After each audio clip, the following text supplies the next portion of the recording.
கர்த்தருடைய பரிசுத்த நாமத்திற்கு ஸ்தோத்திரம். இன்னைக்கு நம்ம யாக்கோபு 3வது அதிகாரம் பாதி 3வது வசனத்தை தியானிக்க இருக்கிறோம். யாக்கோபு 3:13 ஜெபத்தோடு இந்த செய்திக்குள்ளே கடந்து செல்வோம். புது வாழ்வு தந்தீரே நன்றி ராஜா, புது வாழ்வு தந்தீரே நன்றி ராஜா, புது பலன் தந்தீரே நன்றி ராஜா, புது பலன் தந்தீரே நன்றி ராஜா,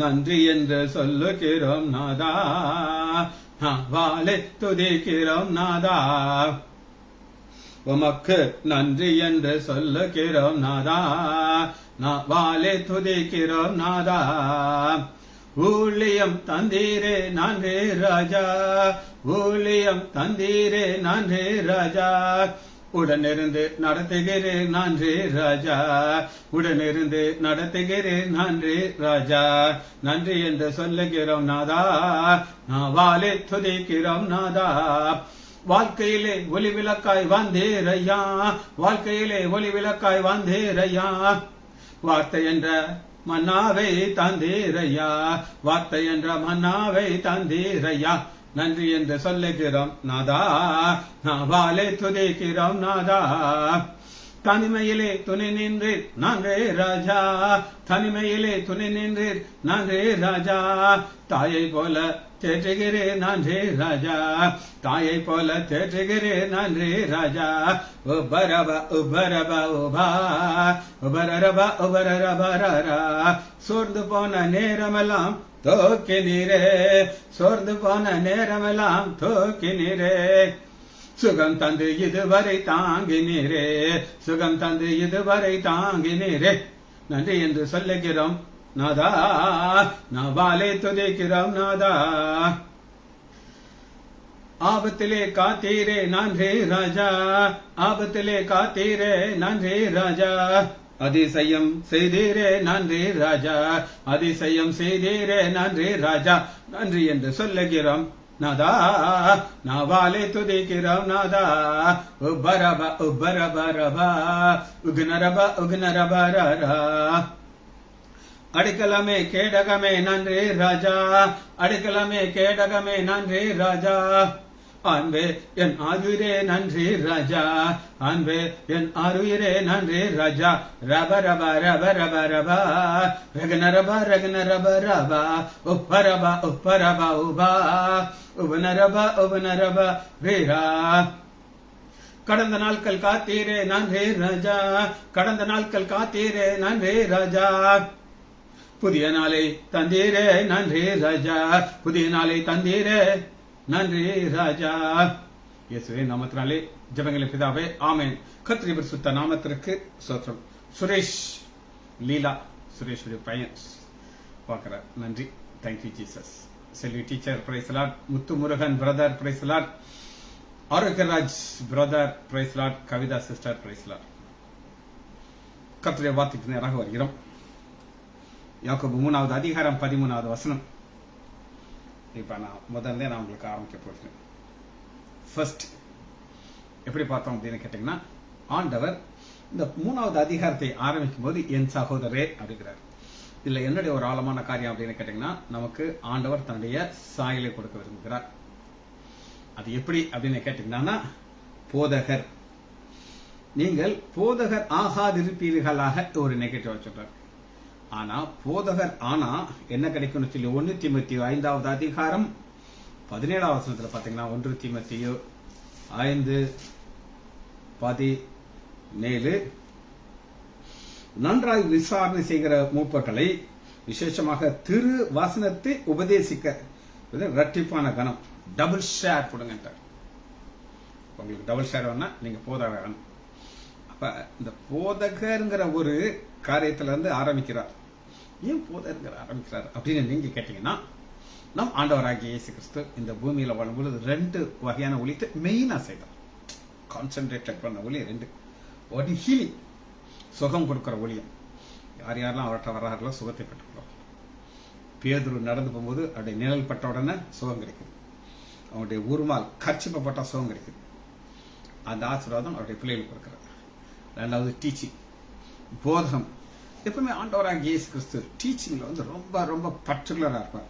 அந்த டீச்சிங்ல அவர் எவ்வளவு பர்டிகுலரா இருப்பார் அப்படின்னு நீங்க கேட்டீங்கன்னா, அவருடைய வாழ்க்கையில மோஸ்ட் ஆஃப் த டைம், முக்கால்வாசி நேரத்தை அவர் வந்து எப்படி டீச் பண்ணுவார் அப்படின்னு நீங்க கேட்டீங்கன்னா, டீச் பண்ணி டயர்ட் ஆயிடும். இந்த டயர்ட் ஆகிற வரை அவர் என்ன செய்வார், அவர் டீச் பண்ணுவார். அப்படி டீச் பண்ணி அந்த ஊழியத்தை அவர் ரொம்ப பெர்ஃபெக்டாக அவர் செய்தார். அந்த ஊழியத்தை குறித்து ஒரு வசனத்தை நான் உங்களுக்கு காமிக்கிறேன். அவருடைய டீச்சிங் பாருங்க, மார்க் 4வது அதிகாரம் 1 வசனத்துல அவருடைய டீச்சிங் எப்படின்னா, உபதேசம். அவர் மறுபடியும் கடலோரத்திலே போதகம் பண்ண தொடங்கினார். மறுபடியும் அப்படின்னா என்னன்னா, ஏற்கனவே ஒரு கிளாஸ் எடுத்து முடிச்சிட்டு மறுபடியும் ஆரம்பிக்கிறார். அப்ப திரளான ஜனங்கள் அவரிடத்தில் வந்தார்கள். அவர் அநேக விஷயங்களை ஊமைகளாக அவர்களுக்கு போதித்தார். டீச்சிங். யாக்கோபு எழுதும் பொழுது எங்க இருந்து ஆரம்பிக்கிறார்னா, நீங்க டீச்சர் ஆகுங்கிறார். ஆனா நீங்க ஆகாதருங்க, ஏன்னா உங்களுக்கு அநேக தண்டனைகள் உண்டு, அதிக ஆக்கினை உண்டு. சரி, இதை நம்ம பார்ப்போம். ஆண்டவராக இயேசு கிறிஸ்து டீச்சிங்க எப்படி கவனமாக சொல்லிக் கொடுத்தார் அப்படின்னு நான் பார்க்க போறேன். மார்க் 4வது அதிகாரம் அந்த உபதேசத்துல 3 வசனம் ஓமைகளை வச்சு நினைச்சார், போதிக்கிறார். போதிச்சு 9 வசனம், மார்க் 4:9, கேட்கறதுக்கு காதுடன் கேட்கணும் என்று அவர்களுக்கு சொன்னார். அப்புறம் பாருங்க, ரெஸ்ட் எடுக்க போறாங்க. அவர் தனித்து இருக்க பொழுது, நான் உங்களுக்கு இந்த செய்தியை ஏற்கனவே ப்ரிப்பேர் பண்ணி வச்சு தியானிச்சு இன்னைக்கு நான் என்ன சொல்ல போறேங்கிறத ஆவியானோட நல்லா திரும்ப நான் அண்டர்லைன் பண்ணி சொன்னேன். இது பரிசுத்த ஆவியானவர் கொடுக்குற டீச்சிங். இது நான் எந்த நோட்ஸையும் நான் எடுக்கிறது கிடையாது. 100% ஆவியானவர் எனக்கு சொல்றத மிக மிக பாரத்தோடு நான் உங்களுக்கு சொல்றேன். மிக மிக பாரத்தோடு. அப்படி இந்த 8:30 மணிக்கு அதை முடிச்சிருவேன். நான் முடிச்ச உடனே இதை அப்படி யூடியூப்ல அப்லோட் பண்ணிடுவேன். இது பண்ணி முடிக்கிற வரை எனக்கு ஒரு பாரம் இருந்துகிட்டே இருக்கும். அதுக்கப்புறம் நான் உட்காந்து சாப்பிட ஆரம்பிச்சிருக்கேன். யாருமே நீ டிஸ்டர்ப் பண்ண மாட்டாங்க. ஆனா இங்க ஆண்டவர் அப்படி கிடையாது, ரெஸ்ட் எடுக்க போறாருங்க. மார்க் 4வது அதிகாரம் 10 அவர் தனித்து இருக்கிற பொழுது 12 கூட அவரை சூழ்ந்தது. 12 கூடனா 12 சீஷர்களுக்கும் சில சொந்தக்காரங்க இருப்பாங்க. எப்படி ஒரு சினிமா நடிகரை பார்க்கறதுக்கு எல்லாருக்கும் ஒரு ஆசை இருக்கும். இல்ல அவர் உங்களுக்கு தெரிஞ்சவங்களங்க, நீங்க போகும்போது என்னையும் கூட கூட்டு போறீங்களா அப்படின்னு கேட்பாங்க. நான் கூட்டிட்டு போவேன்னா பேதர் சொல்லுவாரு, நான் ரொம்ப க்ளோஸியா, நீ 4 பேர் வா, அவர் யாரும் சொல்ல மாட்டாரு. அவரோட கூட இருந்த அத்தனை பேர் வந்துறாங்க. அவர் சும்மா இருப்பாங்களா? வர இப்பதான் போதை குடிச்சிட்டு ரெஸ்ட் எடுக்கிறாரு. கூட அவரை சூழ்ந்திருந்தார்கள். இந்த ஊமையை குறித்து அவரிடத்துல கேட்டார்கள். டீச்சிங் சொல்லி முடிச்சாச்சு. சந்தேகங்கள் தொண்டா போயிரும், கண்டுகிட மாட்டார் ஆண்டவர். அவர்கள் அதற்கு அவர் 11 வசனம், தேவனுடைய ராஜ்யத்தின் ரகசியத்தை அறியும்படிக்கு உங்களுக்கு அருளப்பட்டது. ரகசியங்கள், தேவனுடைய ராஜ்யம். டீச்சிங் எதை குறித்து? ராஜ்யத்தை குறித்து. இன்னைக்கு அநேக ஊழியக்காரர்கள் எதை குறித்து சொல்லுவாங்க அப்படின்னு கேட்டீங்கன்னா, அவங்க ஊழியத்தை பத்தி சொல்லுவாங்க. நாங்கள் மகாராஷ்டிராவில் இந்த ஊழியத்தை செய்கிறோம், காணிக்கை அனுப்புங்க, இங்க செய்யறோம், அங்கே செய்யறோம். எத்தனை ஊழியக்காரர்கள் உங்களுக்கு டீச் பண்றாங்க சொல்லுங்க? எனக்கு தெரிஞ்சு கிடையாது. எத்தனை போதகர்கள் டீச் பண்றாங்க சொல்லுங்க? எனக்கு தெரிஞ்சு ஒரே ஒரு போதகர் மாத்திரம்தான், அன்பு ராஜ். அன்பின் ராஜ் கிடையாது, அன்பு ராஜ். ஞாயிற்றுக்கிழமை காலையில புல்பெட்ல இருந்து என்ன சொல்லுவார் அப்படின்னு நீங்க கேட்டீங்கன்னா, ஒரு வசனத்தை சொல்லுவார். என்னையோட ஷார்ட்டர், நானே கொள்ளும். அங்க புல்பெட்ல இருந்து சொல்லுவார் வசனத்தை சொல்லிட்டு, இந்த வசனத்துக்கு அர்த்தம் தெரிஞ்சானா தயவு செய்து சாயங்காலம் வந்துடாதீங்க. தெரியலன்னா வாங்க, 6 மணிக்கு வாங்க, 6:45 நான் கரெக்டா ஆரம்பிச்சிருவேன், 7:00 உங்களை விட்டுருவேன். இதுக்கு தெரிஞ்சிட்டீங்கன்னா தயவு செய்து வந்துடாதீங்க அப்படின்னு. நமக்கு எங்க தெரியும், நல்லா ஓடிடும். சின்ன பிள்ளை வர மாதிரி வந்து உட்காந்து அந்த மாதிரி பரலோக ராஜ்யத்தை சொல்லுது. அடுத்து இதை பத்தி டீட்டெயில்ஸ் கேட்டுக்கிட்டே இருக்காங்க, சொல்லிட்டே இருக்காங்க. அப்ப அடுத்து ஆண்டவர் என்ன சொல்கிறார் அப்படின்னு கேட்டீங்கன்னா, 24வது வசனத்தை நான் உங்களுக்கு வாசிக்கிறேன். பின்பு அவர் அவர்களை நோக்கி, நீங்கள் கேட்கிறதை கவனியுங்கள், எந்த அளவினால அழைக்கலாம் அந்த அளவு. அப்படின்னா என்ன அர்த்தம் அப்படின்னு கேட்டீங்கன்னா, நீங்க ஒரு மெஷர்மெண்ட் வச்சிருக்கீங்க அப்படின்னு சொல்லி அந்த மெஷர்மெண்ட் உங்களுக்கு அதிக விசுவாசம் இருக்கா, அதிக ஆசீர்வாதம் கிடைக்கும். இப்படி சொல்லி சொல்லி சொல்லி கடைசியில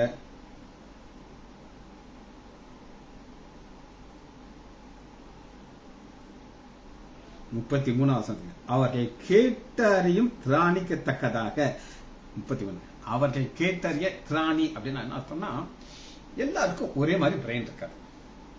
செல்வி டீச்சர் அப்படின்னு ஒரு அக்கா இருக்காங்க, நான் பார்த்தவரை மற்றவர்கள் குறித்து எனக்கு ஜாஸ்தி மொத்தம் தெரியும்ல, அத மாதிரி ஒரு பிரில்லியண்டான லேடியை நான் பார்த்தது. அது டிராமாவா இருந்தாலும் சரி, ஆக்டிங்கா இருந்தாலும் சரி, அதை பீட் பண்ண ஒருத்தர் கிடையாது. அப்படி ஒரு பிரில்லியன்ட். இன்னொரு பொண்ணு பேரை சொல்லுவேன், அதுங்க இல்ல. அந்த பொண்ணு பயங்கரமான அறிவு. ஆனா அப்பப்ப பேக்ஸ்லைட் ஆகிடும். பேக்ஸ்லைட் ஆகி கண்மையை போட்டுருவா, முறைச்சு பாப்பா, கெட்ட வார்த்தை போட்டு திட்டுவா, இதெல்லாம் செய்வா. ஆனா அறிவு எப்போ அப்படி ஒரு அறிவு அவளுக்கு ஆண்டவர் கொடுத்தாரு. ஆனா பிசாசு அப்பப்ப உட்காந்து அவளை ஆட்டிடும். ஆனா ஆண்டவர் சொல்றது, அவர்கள் கேட்டறிய திராணிக்கத்தக்கதாக அவர் இப்படிப்பட்ட அநேக உண்மையிலே அவளுக்கு அநேக உண்மையெல்லாம் எழுதல. சொல்லி சொல்லி சொல்லி சொல்லி டீச்சர் அவங்க மண்டைக்குள்ள ஏற வர போட்டு உலுக்கி உலுக்கி உள்ள தள்ளுறாரு. 34 உண்மைகளை அன்றி அவளுக்கு ஒன்றும் சொல்லவில்லை. அவர் தம்முடைய சீசர்களோடு தனித்து இருக்கும் போது இவள் எல்லாவற்றையும் விவரிச்சு. சீசர்களுக்கு ஒரு எக்ஸ்ட்ரா டீச்சிங். நான் பார்த்தாரு இந்த மக்க பசங்க எல்லாம் பாத்துக்கீங்களா, எங்களை மாதிரி மக்கள் வாத்தியார் ஸ்பெஷல் கிளாஸ் வைப்பார். இந்த ஸ்பெஷல் கிளாஸ்ல உட்காரும் போது ரொம்ப சோகமா உட்காந்துருப்போம். நல்லா மார்க் எல்லாம் சிரிச்சுட்டு போயிட்டே இருப்பாங்க. நாங்க ஒரு 10 பசங்களை உட்கார வச்சிருப்பாரு. எங்கிட்ட சொல்லுவாரு வாத்தியார், டேய் நீ லைசாண்டர் மகன்டா, நீ பெயிலானேன்னா எனக்கு கேவலண்டா. ஐயோ உங்க அப்பனை போய் பார்க்க முடியாதா, நானு உங்க அப்பா காண்டியாவது தயவு செய்து பாஸ் ஆயிடுறேன் அப்படின்னு சொல்லி அரைச்சி ஒரு மாதிரி தள்ளி விட்டுவார். அந்த மாதிரி மார்க்கு 4வது அதிகாரம் 34 வசனம், சீஷர்களோடு தனித்திருக்கும் போது கூட அவருக்கு ரெஸ்ட் கிடையாது. அந்த அளவுக்கு அந்த டீச்சிங்ல ஆண்டவர் ஸ்பெசிபிக்கா அவங்க அரைச்சிட்டு இருந்தார். 35 வசனம், அன்று சாயங்காலம் ஆன போது, பாருங்க ஆரம்பிக்கும் போது பாத்தீங்கன்னா 4வது அதிகாரம் அவர் மறுபடியும் கடவுளத்துல போதும் பண்ணும்போது அது காலையில ஏற்கனவே ஒரு கிளாஸ் எடுத்து முடிச்சிட்டார். அடுத்து பாத்தீங்கன்னா என்னால புரிஞ்சுக்கிட்டு எந்த அளவு அவரு அந்த டீச்சிங் இம்பார்ட்டன்ஸ் கொடுத்தார் அப்படின்னு சொல்லி. அவர்கள் சாயங்காலம் ஆன பொழுது அவர்களை நோக்கி அக்கறைக்கு போகும் வருகின்றனர். அவர்கள் ஜனங்களை அனுப்பிவிட்டு படகில், இப்ப ஜனங்கள் எல்லாம் உட்காந்து கேட்டுட்டு இருக்காங்க. அவங்களெல்லாம் போயாச்சு. சீசனுக்கு தனி கிளாஸ் எல்லாம் எடுத்து முடிச்சுட்டு அனுப்பிட்டு, அப்பொழுது பலத்த சுழல் காற்று உண்டாகி படகு மோதத்தக்க. இப்ப பிராக்டிக்கல். இவ்வளவு நேரம் தீயை சொல்லி முடிச்சிட்டாரு, பரலோக ராஜ்யத்தெல்லாம் சொல்லிட்டாரு. அதிகமா கேட்கறோம், அதிகமா கொடுக்கப்பட்ட விசுவாசம் எல்லாத்தையும் சொல்லி முடிச்சுட்டு, கப்பலின் பின்னணியத்திலே அவர் தலையணை வைத்து நித்திரையா இருந்தார். இப்ப போய் அவங்களுக்கு சோம்பேறித்தனத்தெல்லாம் தூங்குறது கிடையாது. நான் 3 நாள் திருவனந்தபுரம் போயிருந்தேன். என்னுடைய கிருபையினால நான் ரெஸ்ட் எடுத்தேன். வசனத்தை எழுதுவேன், சங்கீதத்தை எழுதுனேன். இன்னைக்கு சொல்ல வேண்டிய சாயங்காலம் சொல்ல வேண்டிய செய்தியை குறித்து அதையும் எழுதி வச்சு மீது நல்லா எக்ஸசைஸ் பண்ணுவேன். தூங்கு, என் ஒய்ஃப் எனக்கு தூங்கிட்டே இருக்கேன், தூங்க வயசாயிட்டவங்களுக்கு தூங்குங்க விட்டுருவான். இப்ப அந்த டயர்டானவங்களுக்கு தான் தெரியும் இந்த தூக்கம் என்னன்னு சொல்லி. அவரை எழுப்பி போதகரே, போதகரே என்ன சொல்றாங்க பாருங்க, டீச்சர் போதகரே. ஏன்னா காலையில ஆரம்பிக்கிறது நைட் வரை டீச் பண்ணிட்டு இருக்காரு. போதகரே, நாங்கள் மடிந்து போறது உமக்கு கவலை இல்லையா? அவர் எழுந்து காற்றை அதட்டி கடலை பார்த்து இறையாதே. அப்பொழுது காற்று நின்று மிகுந்த அமைதல் உண்டாயிச்சு. இப்ப அந்த சொல்றாரு, ஏன்பா உங்களுக்கு ஏன் பயப்பட்டீர்கள், ஏன் விசுவாசம் இல்லை? கடைசியில முடிக்கும் போது ஒரு தியரியில முடிக்கிறாரு. பிராக்டிக்கலா முடிச்சுட்டு சொல்றாரு, தியரி சொல்றாரு. என்ன சொல்றாருன்னா, அங்க பாரு 2 காரியத்தை உங்களுக்கு நான் சொல்றேன். ஒன்னு பயம், இன்னொன்னு விசுவாசம். உனக்கு பயம் இருந்தா விசுவாசம் ஓடிடும், விசுவாசம் இருந்தா பயம் ஓடி போயிடும். இப்ப நான் உங்களுக்கு திரும்ப உங்களுக்கு முதல்ல தான் ஸ்டார்ட் பண்ண போகிறேன். 3வது அதிகாரம் 1 வசனத்துல, சகோதரர்களே நீங்கள் அநேகர் போதகர் ஆகாதவர்கள். நெகட்டிவா சொல்றாரு. போதகர் ஆனா உங்களுக்கு டபுள் ஷேர் கிடைக்கும். இப்ப போதகர் ஆறுதற்கு ஃபர்ஸ்ட் ஆண்டவர் என்ன செய்தார் அப்படின்னு கேட்டீங்கன்னா, ஒரு குதிரையை பிடிக்கிறார். அது ரோட்டு வழியே அலைஞ்சிட்டு இருக்கு. அது ஸ்டாலின்ங்கிற குதிரையா இருக்கும், அல்லது சிஜித்லாய்ன்ற ஒரு குதிரையா இருக்கும். அது யாருக்கும் அடங்காது. ஆடு ஆடுன்னு ஆடி தொலையும். எல்லாம் பார்க்கறேன், இது எதுக்கே அவங்க அம்மா அப்பா பெற்று போட்டாங்க, இது எதுக்கு பெற்று போட்டாங்க, இந்த ஆட்டம் ஆடுது அப்படின்னு. ஒன்று டிரைவர் இருந்துக்கிட்டு ஆடுது, இன்னொன்று டாக்டர் இருந்துக்கிட்டு ஆடுது, தாங்க முடியல சாமி அப்படின்ட்டு. ஆனா கடிவாளத்தை போட்டோன்னு போயிட்டாரு. போட்டாச்சா, போட்டு கப்பலுக்குள்ள கொண்டு வந்தாச்சு. கப்பல்ங்கிற சபை, இந்த கப்பல்ங்கிற சபைக்குள்ள வந்த உடனே இந்த இந்த குதிரை மாறிடுது.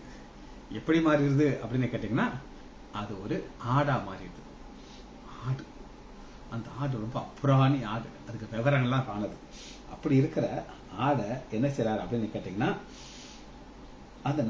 அந்த ஆடைக்கு ஒரு வார்த்தையை சொல்றாங்க பாரு, உன் வார்த்தையை குறித்து ரொம்ப கேட்பாரு. உன் நாவுல இருந்து என்னதான் வரணும் அப்படின்னா துதிக்கிறது வரணும், சரிக்கிறது வரக்கூடாது அப்படின்னு சொல்லிட்டு, இப்ப அந்த ஆட்டுக்கு ஒரு பிரச்சனை வருது. கள்ள தீர்க்கத்தில் வந்து அவனை அந்த ஆடை சாப்பிட்டு போயிடுவாங்க. அதை குறித்து ஒரு சின்ன ஒரு சொன்னதான் புதுசா நானே சொல்றேன். கள்ள தீர்க்கதரிசிகள் யார் அப்படின்னு கேட்டீங்கன்னா, நம்முடைய ஊழியத்தில் இருந்த ஒரு நபர், கோயிலான்குளம் ராஜசேகரன். எல்லாருக்கும் தெரியும். யாராவது தெரியலன்னு சொல்லுங்க பார்ப்போம். அவ்வளோ ஒரு நல்ல ஒரு ஜெய்ஜாண்டிக்கான ஒரு பர்சனாலிட்டி. ரட்சிக்கப்பட்டாரு, பின்மாற்றத்துக்கு போயிட்டு திரும்ப ரட்சிக்கப்பட்டு நம்ம சபைக்குள்ள வந்து சேர்ந்தார். ஒரு நாள் எங்கிட்ட சொல்றாரு போன்ல, டாக்டர், ஒரு சபைக்காரர்கள் வந்து எங்கள்கிட்ட எங்க சபைக்கு வாங்க அப்படின்றாங்க, நான் போகலாமா அப்படின்னு கேட்டார். அது யாருன்னா, அது ஒரு அந்தி கிறிஸ்து சபை. அந்தி கிறிஸ்து சபை. நான் சொன்னேன், நீங்க அந்த சபைக்கு போயிட்டீங்கன்னா இன்னும் நரகத்துக்கு போயிருவீங்க அப்படின்னு சொன்னேன். ஏன்னா அவங்களுடைய டீச்சிங் எப்படி இருக்கும் அப்படின்னு கேட்டீங்கன்னா, இயேசு கிறிஸ்து கடவுளே கிடையாது, பிதா மாத்திரம் தான் கடவுள். பிதா அன்பான கடவுள், அவர் நரகத்தெல்லாம் போட மாட்டார். இயேசுவை நம்பாதீங்க, நீங்க பிதாவை மட்டும் நம்புங்க. யெகோவா சாட்சிகள் அவங்க பேரு, யெகோவா விட்னஸ், நம்ம ஊர்ல இருக்கு. கேர்ஃபுல்லா இருக்கு, உள்ள வந்து உங்களை பிடிச்சிடுவாங்க. இது அந்த கள்ள போதகர். நான் சொன்னேன், ராஷன் நீங்க 2 நாள் லீவ் போட்டுவாங்க, உங்களுக்கு தங்குறதுக்கு ஃப்ரீயா ரூம் தரேன், நம்ம கேன்டீன்ல ஃப்ரீ சாப்பாடு உங்களுக்கு, எனக்கு நேரம் கிடைக்கும் போது உங்களுக்கு நான் டீச் பண்ணுவேன் அப்படின்னு சொல்லி அவரை வர சொன்னேன். உடனே வந்துட்டார். யாரும் உட்கார வச்சேன். ஆண்டவராக இயேசு கிறிஸ்துவ குறித்து வசனங்களை வரிசையா ஒன்னொன்னா காமிச்சு காமிச்சு காமிச்சு காமிச்சு காமிச்சு அவரை 2 நாள் அனுப்பியாச்சு. அவர் போன உடனே அந்த டிக்கெட் அப்படியே வந்துருச்சு. வந்த உடனே ஃபர்ஸ்ட் இவர் சொல்லியிருக்காரு, நான் உங்க சபைக்கு வர்றேன், எனக்கு ஒரு பிரச்சனையும் இல்லை, ஆனா இப்ப நான் சில கேள்விகள் கேட்பேன், அதுக்கு நீங்க பதில் சொல்லணும். பைபிள் நான் கேட்டு, ஃபர்ஸ்ட் இயேசுங்கிற நாமத்துல ஒரு பாவ மன்னிப்பு இருக்கு, அதை நீங்க ஒத்துக்கிறீங்களா அப்படின்னு கேட்டார். 2-3 வசனம் சொல்லிக்கல, இல்ல நாங்க போறோம்னு எதிர்த்து போயிட்டாங்க. இப்ப இந்த ஆடை நான் டீச்சிங் கொடுத்து காப்பாத்திட்டேன். இன்னைக்கு அந்த ஆடு பரலோகத்துல இருக்குது, எனக்கு நல்லா தெரியும். ஒரு நாள் நான் பார்ப்பேன், அந்த பரலோகராஜ்யத்துக்குள்ள நுழையும் போது கோயிலாங்குள்ள ராஷன், டாக்டர் பாஸ்டர் நான் ராஷர் இங்க வாங்கன்னு கூப்பிடுவார். அப்ப நம்முடைய ஊழியம் என்னன்னா, இந்த ஆடை காப்பாற்றணும். இப்ப நம்ம வசனத்துக்குள்ள வருகிறோம். 13 வசனம் என்ன இங்க ஞானம். அப்ப ஞானங்கிறது எதுக்காக கொடுக்கிறாரு அப்படின்னு கேட்டீங்கன்னா, உங்க பெருமையை பீத்துறதுக்காக கிடையாது. நான் யாரு தெரியுமா, அதெல்லாம் கிடையாது. இந்த பைபிள் நாலேஜை குறித்து ஸ்டாலினை குறித்து ஒரு சாட்சி நான் சொல்ல போகிறேன். ஒரு தடவை பிரேயர் ஹால்ல, அவருக்கு முன்னாடி நம்ம பிரேயர் அங்க நடத்துவோம், இப்ப ஆன்லைன் ஆகிப்போச்சு, கொரோனாக்கு அப்புறம் இந்த மாதிரி ஆகிப்போச்சு. அங்க அவர் உட்காந்து வசனத்தை வாசிட்டு இருக்காரு. அப்போ வத்சலாவும் ஒரு சில நர்ஸுகள் அங்க உட்காந்துருக்காங்க. இவங்களுக்குள்ள ஒரு கான்வர்சேஷன் ஆரம்பிச்சிருச்சு. இவரு வத்சலாட்ட ஒரு வசனத்தை சொல்றாரு, அடுத்த வசனத்தை சொல்றாரு, இப்படியே சொல்லிட்டே இருக்காரு. வசனத்தை பைபிள்ல இருந்து காட்டிட்டே இருக்காரு. வத்சலா எங்கிட்ட வந்து, நீங்க ஸ்டாலினுக்கு இப்படி டீச்சிங் கொடுத்துருக்கீங்க, எந்த மாதிரி வசனத்தை சொல்றாரு அப்படின்ட்டு. நான் சொன்னேன், நான் டீச்சிங், அவரா உட்காந்து பைபிளை வாசிக்கிறார். அப்படி ஒரு போதகராக அவர் ஆறிட்டார். ஆனா ஆனவர் வாயை பொத்திக்கிட்டு சைலண்டா கையை கட்டிட்டு உட்காந்துட்டு இருக்காரு. அவராச்சு, அவரு ஆண்டவராச்சு, நமக்கு அந்த பிரச்சனை கிடையாது. ஆனா 13 வசனம், உங்களில் ஞானியும் தெய்வீகமா இருக்கிற எவனோ. அப்ப கழுதைய குதிரைய எல்லாத்தையும் மாத்தி நாக்கு ஒழுங்கா துதிக்கிறத கொண்டு வந்துட்டு, இப்ப இந்த நாவை எதுக்கு யூஸ் பண்ணணும்? டீச்சிங். அதான் ஞானம். விவேகமா இருக்கிற எவனோ, எவன் நான் சொல்லுங்க, எவனோ அதை நான் உங்களுக்கு ஒரு வார்த்தை சொல்லணும். நான் சொல்லாம உங்களுக்கு யார் சொல்லிக் கொடுப்பா? இங்க இருக்கிற டேனியல் ராஜேஷை குறித்து ஒரு வார்த்தை சொல்லணும். டேனியல் ராஜேஷ் இந்த பிரேயருக்குலாம் வரமாட்டார். பிரேயருக்கு வருவார், ஆனா மெசேஜ் கொடுக்க மாட்டார். ஒரு தடவை 7 வார்த்தைகளை குறித்து நாங்க ஒரு ஊருக்கு போறதுக்கு எல்லாம் ஆயத்தம் பண்ணியாச்சு. நம்ம இருந்து ஜானகி அம்மாள், செல்வி டீச்சர், எக்ஸட்ரா எக்ஸட்ராலாம் கிளம்புறாங்க. அப்ப கோட் ராஜி அப்படின்னு ஒரு பொண்ணு, அவளுக்கு ஒரு வசனம். ஆனா அன்னைக்கு அவளுடைய அம்மா அப்பா அவளை கோயிலுக்கு, இந்த லோக்கல் ஹிந்து கோயிலுக்கு கூட்டிட்டு போறதுக்கு சொல்லிட்டாங்க. நான் சொன்னேன், அம்மா கூட்டா நீ போயிரு, அடம் பிடிக்கக்கூடாது, உள்ள இயேசுவன் கூட இருக்காரு, நீ தைரியமா போ அப்படின்னு சொல்லி. இப்ப இந்த வசனம் யார் சொல்றது? நான் ராஜேஷ்ட கேட்டேன், ராஜேஷ் நீங்க அந்த வார்த்தையை சொல்றீங்களான்ட்டு. என்னால சொல்ல முடியாது அப்படின்ட்டாரு. அப்புறம் நான் சொன்னேன், நீங்க பொட்டல்ல பாருங்க ராஜேஷ், வயசு பொண்ணு, குட்டி பாவடைய போட்டு டங்கு டங்கு டங்கு டங்குன்னு ஆட்டுவான். வயசான கிழமை போலீஸ் எல்லாம் வடிக்க பார்த்துட்டு இருப்பாங்க. கொஞ்சமாவது கூச்சப்படுறாள் அந்த பொண்ணு அப்படின்னு சொல்லி. நீங்க எதுக்கு யோசிக்கிறீங்க வசனத்தை சொல்றதுக்கு? சொன்னோட அவருக்கு ஒரு ரோஷம் வந்துருச்சு. நோட்ஸை கேட்டார், கொடுவா அப்படின்னாரு. அவ நோட்ஸ் எல்லாம் ப்ரிப்பேர் பண்ணி வச்சிருக்கா. எத்தனாவது வார்த்தை எனக்கு தெரியாது, ராஜேஷ் தெரியும். கொஞ்ச நேரத்துல நாங்க ப்ரேயர் முடிச்சுட்டு அவரை வாசிட்டு இருக்காரு. சார் நான் சொல்றேன் சார் அப்படின்ட்டு இந்த வார்த்தையை சொல்ல ஆரம்பிச்சாரு. கட்டா கட்டா கட்டா கட்டான்னு சொல்றாரு. நான் எங்க சபையில செய்தி கொடுத்துட்டு மார்க் ஆலயத்துக்கு நான் போயிட்டு இருக்கேன். போய் ஜானகி அம்மா போன் பண்றாங்க, ஒருத்தரா போன் பண்றாங்க. சார் எல்லார விட ராஜேஷ் சாட்சி சொல்லிட்டு செய்தி சொன்னார், பிரமாதமா இருந்துச்சு. பாருங்க, அவருக்கு இப்ப ப்ரமோஷன் ஆயிடுச்சு. இந்த ப்ரமோஷன் பெந்தேகோஸ்து சபையில கிடைக்கவே கிடைக்காது.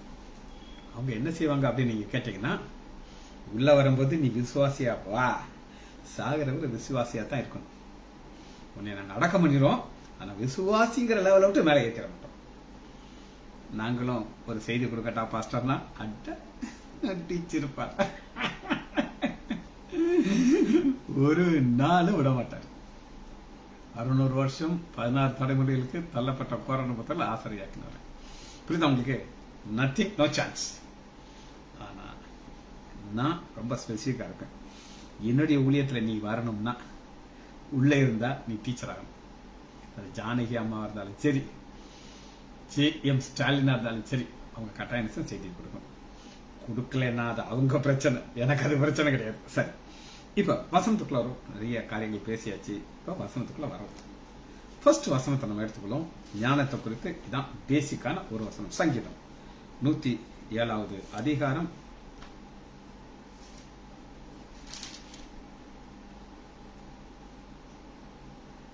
43வது வசனம்.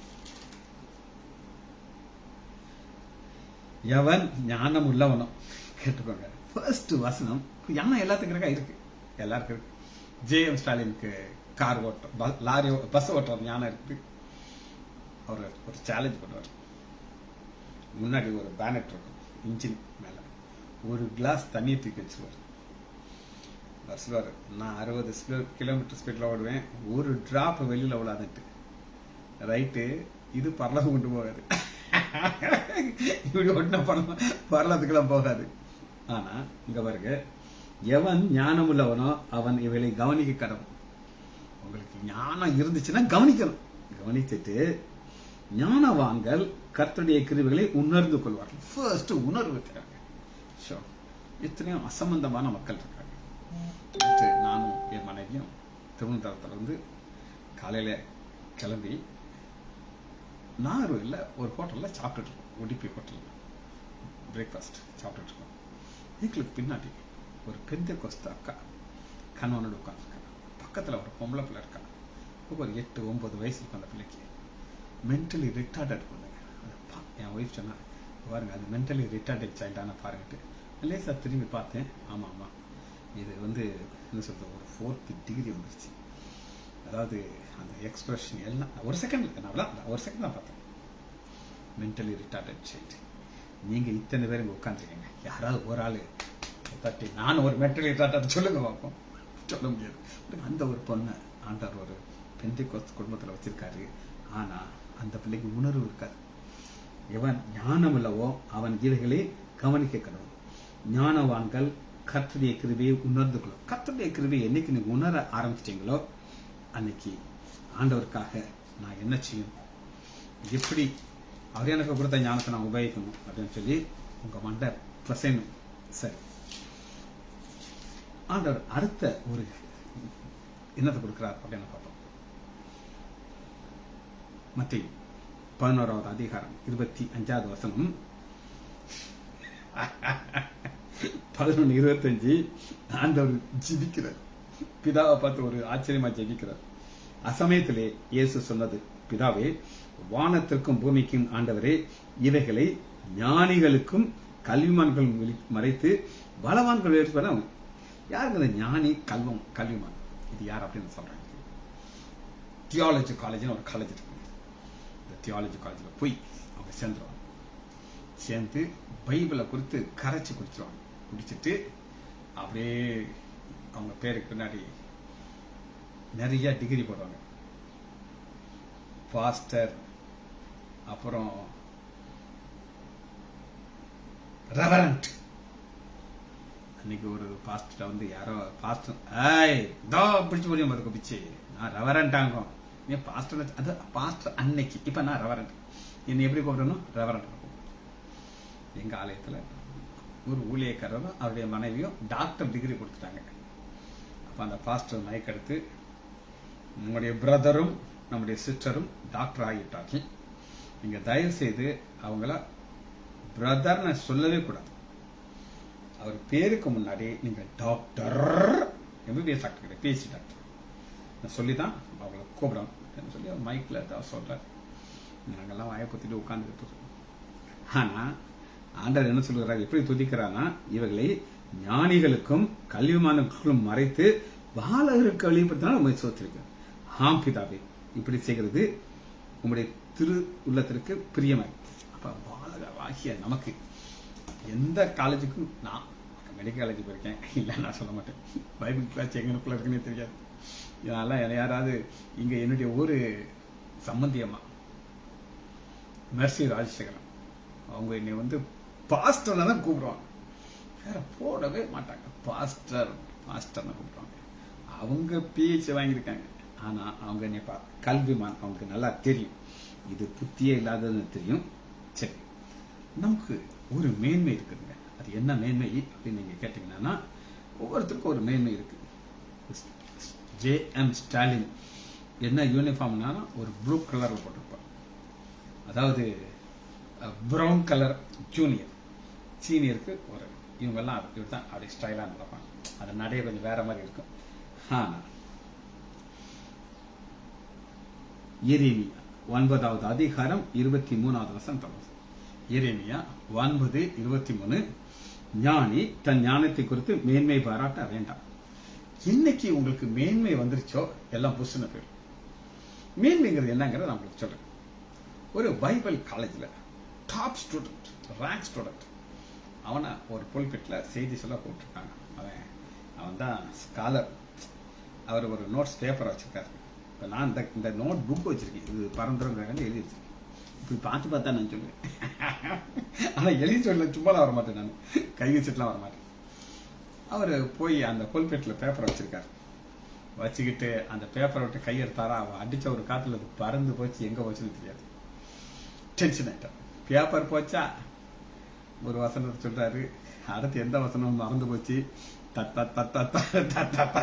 தட்டு இறங்கி வரும்போது அப்படியே தலையை குனிஞ்சிட்டு இறங்கி வர ஒரு வயதான பாட்டி சொல்லுது, தம்பி நீ போகும்போது இப்படி தலை குனிஞ்சிட்டு போயிருந்தேன்னா வரும்போது தலை நிமிர்ந்து வந்திருப்ப. போகும்போது நாங்கெல்லாம் பார்த்தோம், என்ன பெருமாப்பா உனக்கு, போன ஸ்பீட்ல நீ திரும்ப வந்துட்டீங்க, ஒரு பால் அடிச்சா நான் எந்த ஸ்பீட்ல வரும்னு சொல்லி. இதுதான் நம்முடைய வாழ்க்கை. மேன்மை பாராட்டக்கூடாது. எதை குறித்து மேன்மை அது இருக்கு வசனம் பாருங்க. எரேமியா 9:23, ஞானி தன் ஞானத்தை குறித்து மேன்மை பாராட்ட வேண்டாம், பராக்கிரமசாலி தன் பராக்கிரமத்தை குறித்து மேன்மை பாராட்ட. ஞானிங்கிறது யார் அப்படின்னு கேட்டாங்கன்னா, நான் என்னுடைய தம்பி டாக்டர் விமலேஷ் லைசன் பார்த்தா நான் ஒரு ஞானி. ஞானினா இந்த பைபிள் அவரை கொண்டு வச்சிருக்கிறது. மெடிக்கல் இல்ல பயங்கர ஞானி. எம்பிபிஎஸ் வந்து நாங்கெல்லாம் பிரைவேட் காலேஜில் படித்தோம். எங்கள் அப்பா காசு கொடுத்தனாலும் சேர்த்தோம். நான் என் தம்பி MMC மெட்ராஸ் மெடிக்கல் காலேஜில் ஜாயின் பண்ணார். மெரிட்டில் ஜாயின் பண்ணார். ஜாயின் பண்ணி முடிச்சுட்டு வத்தலாவை கல்யாணம் கட்டிட்டு அமெரிக்கா போனார். அமெரிக்காவுக்கு போய் அங்கே டே நைட் படிப்பார். படித்து அந்த எக்ஸாமை பாஸ் பண்ணார்.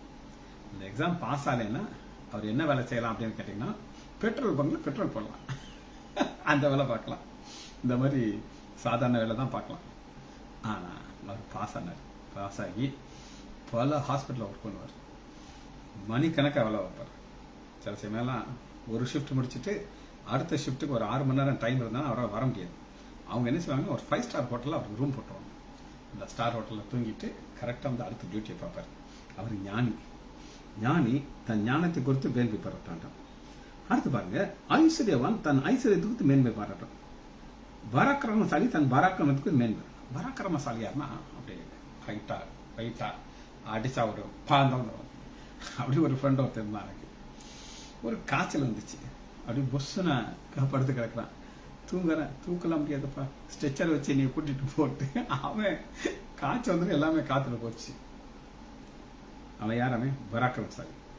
ஐஸ்வர்யவான் தன் ஐஸ்வர்யத்தை குத்து நினைவு வரட்டும். ஐஸ்வர்யவானை குத்து ஒரு சம்பவத்தை நான் உங்களுக்கு சொல்றேன். குஜராத்தில் ஒரு பெரிய ஒரு பூமி அதிர்ச்சி வந்துச்சு. பூமி அதிர்ச்சி வந்தப்ப எல்லாரும் நிறைய பேர் செத்து போயிட்டாங்க. ஒரு ஆள் நல்லா நீட்டாக ட்ரெஸ் பண்ணியிருக்காரு. ஒரு எக்ஸ்பென்சிவ் ஷர்ட் போட்டிருக்காரு. ஒரு டப்பாவை தூக்கிட்டு கீழே நிற்கிறாரு. நீங்கள் இங்கே நிற்கிறீங்க, நான் வாக்கிங் போகிறதுக்கு முன்னாடி என் வீடு அப்பார்ட்மெண்ட்டில் இருந்துச்சு. நான் பாடுறேன், அந்த அது ஃபுல்லாகவே உள்ளே போயிடுச்சு. எங்கள் மனைவி பிள்ளையெல்லாம் உள்ளே போயிட்டாங்க. நான் வந்து டைமண்ட் மெர்ச்சன்ட், வைர வியாபாரி. இவருடைய ஃபேக்ட்ரி அந்த இடத்துல 1 பில்டிங்கிறது எல்லாமே மண்ணுக்குள்ள போயிடுச்சு. சொல்ல நான் போகும்போது கோடீஸ்வரன், வரும்போது பிச்சைக்காரன். இந்த டப்பா கூட ஏந்துக்கிறாரு. கீழே கிடந்துச்சு. பால் ஓசியா கொடுக்குறாங்க. மற்ற சாப்பாட்டுக்கு பிச்சை எடுத்தாலும் ஆளணும்ட்டு இதை வச்சு நான் நின்றுட்டு இருக்கேன் அப்படின்னு சொன்னார். ஐஸ்வர்யான் தான் ஒரு நாட்டில் போயிடுச்சு. ஞானி 2வது பராக்கிரமசாலி. இந்த பராக்கிரமங்கிறது என்னன்னா தன்னுடைய கையில் இருக்கிற ஃபோர்ஸ். இப்போ நான் ஒரு டாக்டர், 65, 66 வயசாகுது எனக்கு. இன்னைக்கு ஆண்ட கையில் பலம் கொடுத்துருக்காரு. பார்க்கின்சோனிசம் ஒரு கையில் ஒரு நோய் வந்துச்சுன்னா இப்படி ஆட ஆரம்பிச்சு. ஒரு பாஸ்டர் அழகா அவர் சாட்சி சொன்னார். மதுரையில் ஒரு சர்ஜன், ஃபேமஸான ஒரு சர்ஜன், கிறிஸ்டின். அவர் புல்பிட்டில் வந்து முழங்கால் போட்டு ஜெபம் பண்ணிட்டு போவார். இந்த பாஸ்டர் கேட்டிருக்காரு, எதுக்காக டாக்டர் நீங்கள் ஜெபம் பண்ணுறீங்கன்னு எனக்கு சொல்லலாமான்ட்டு. ஒன்று தான் கேட்பேன் டாக்டர். ஆண்டோட என் கையில் பலன் தாங்க, ஞானத்தை தாங்க, என் பிரெயின் நார்மலாக இருக்கணும், எனக்கு மெமரி போயிருக்கோம். நான் ஒரு சர்ஜன். இன்னைக்கு எனக்கு கையில் கத்தி வச்சா தான் எனக்கு காசு. கை எப்போ நடுங்க ஆரம்பிச்சிருச்சோ என்னால் தொழில் செய்ய முடியாது. இதுக்காக மட்டும் தான் நான் செய்வேன், வேற வயிறே கிடையாது அப்படின்றது. அதுதான் ஐஸ்வர்யவான் தான் ஐஸ்வர்யம் மேன்மை பாராட்டுகிறவன் பூமியிலே கிருபையும் நியாயத்தையும் நீதியும் செய்கிற கர்த்தர் நான் என்று என்னை அறிந்து உணர்ந்து குறித்து மேன்மை பாராட்டும். ஈகைகள் மேல் கர்த்தர் பிரியமா இருக்கிறார். எதுல மேன்மை பாராட்டக்கூடாது, எதுல மேன்மை. ஞானவான் யார் அப்படின்னு நீங்க கேட்டீங்கன்னா அவனுக்கு தெரியும். நான் நிற்கிறது கிருபை, நான் நிர்மூலமாக கிருபை. என்னைக்கோ என்னை அடக்கம் பண்ணி பொட்டில வைக்க கையா ஆட்டி உங்கள்கிட்ட பேசிட்டு இருக்கிறது கிருபை. அதனாலதான் மேன்மை பாராட்டுகிறவன் பூமியிலே கிருபையையும் நியாயத்தையும் நீதியும் செய்கிற கர்த்தர் நான் என்று என்னை அறிந்து உணர்ந்திருக்கிறது குறித்து மேன்மை பாராட்டு. ஜெபிச்சு முடிக்கமா. மகா இரக்கமும் கிருபையுமுள்ள பிதாவே, உம்மை துதிக்கிறோம் ஐயா. ஒரு போதகர் ஒரு லெவலுக்குள்ளே வர்றதற்காக நீ பாராட்டுகிற நன்மைக்காக நன்றி சாச்சா. ஆவியானவரே, உம்மை துதிக்கிறோம் ஐயா. நீர் எங்களுக்கு போதிக்கிறீர், எங்களை வழி நடத்துகிறீர், சகல சத்தியத்தையும் போதிக்கிற ஆவியானவரே, உம்மை நாங்கள் துதிக்கிறோம் ஐயா. கிருபை மாத்திரம் எங்களுக்கு இல்லை என்றால் நாங்கள் ஒரு எம்டியாக இருக்கோம் ஐயா. நீங்கள் ஒவ்வொருவரையும் என் ஆண்டவராகிய இயேசு கிறிஸ்துவின் நாமத்தினாலே ஆசீர்வதிக்கிறேன். இயேசுவின் நாமத்தினாலே ஜெபங்கள் பிதாவே. ஆமேன், ஆமேன், ஆமேன்.